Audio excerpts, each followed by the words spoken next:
மதுரையில் நடைபெற்ற கிரானைட் முறைகேடுகள் தொடர்பாக சட்ட ஆணையர் சகாயம் அறிக்கை தாக்கல் செய்திருக்கிற நிலையில் கள ஆய்வு, நேரடி விசாரணை, வாக்குமூலம் சேகரிப்பு என நீண்ட அந்த விசாரணையின் பாதையை சற்று நாம் திரும்பி பார்க்கலாம். மதுரை மாவட்டத்தில் நடைபெற்ற கிரானைட் முறைகேடுகளால் தமிழக அரசிற்கு 16,000 கோடி ரூபாய் வருவாய் இழப்பு ஏற்பட்டிருப்பதாக மதுரை மாவட்ட முன்னாள் ஆட்சியர் சகாயம் அரசுக்கு கடந்த 2012ஆம் ஆண்டு அறிக்கை அளித்தார். அதன் அடிப்படையில் மதுரையில் நடைபெற்ற கிரானைட் முறைகேடு குறித்து அப்போதைய மாவட்ட ஆட்சியர் அன்சுல் மிஸ்ரா தலைமையில் விசாரணை நடைபெற்றது. அதைத் தொடர்ந்து பிஆர்பி, மதுரா, சிந்து, ஜெம் உள்ளிட்ட நிறுவனங்களின் உரிமையாளர்கள், பங்குதாரர்கள், ஊழியர்கள் என 150க்கும் மேற்பட்டோர் கைது செய்யப்பட்டு சிறையில் அடைக்கப்பட்டனர். ஐஏஎஸ் அதிகாரி சகாயம் தலைமையில் சட்ட ஆணையம் ஒன்றை அமைத்து கிரானைட் முறைகேடுகள் தொடர்பாக விசாரிக்க சென்னை உயர்நீதிமன்றம் உத்தரவிட்டது.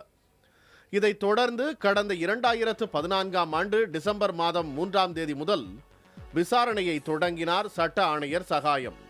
தொல்லியல் துறை கட்டுப்பாட்டில் உள்ள புராதன சின்னங்களை பார்வையிட்ட அவர் விவசாய விளைநிலங்கள், நீர்நிலைகள், கால்நடைகள் மற்றும் சுற்றுச்சூழலில் ஏற்பட்ட பாதிப்புகள் குறித்த விசாரணையில் ஈடுபட்டார். கேமரா பொருத்தப்பட்ட ஆளில்லா சிறிய ரக விமானம் மூலம் முறைகேடுகள் நடைபெற்ற குவாரியின் காட்சிகள் முழுவதையும் பதிவு செய்தார்.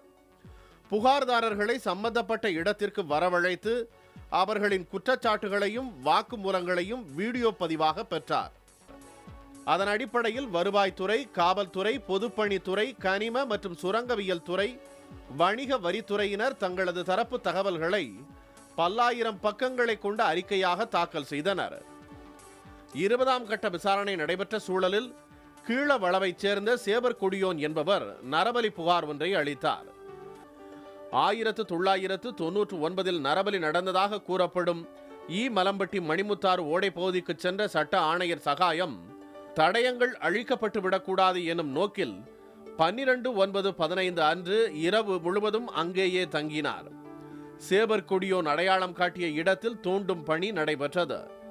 மண்டை ஓட்டுடன் கூடிய எலும்புகள் தோண்டி எடுக்கப்பட்டன. அதைத் தொடர்ந்து அடுத்தடுத்து சில நரபலி புகார்கள் வந்தன.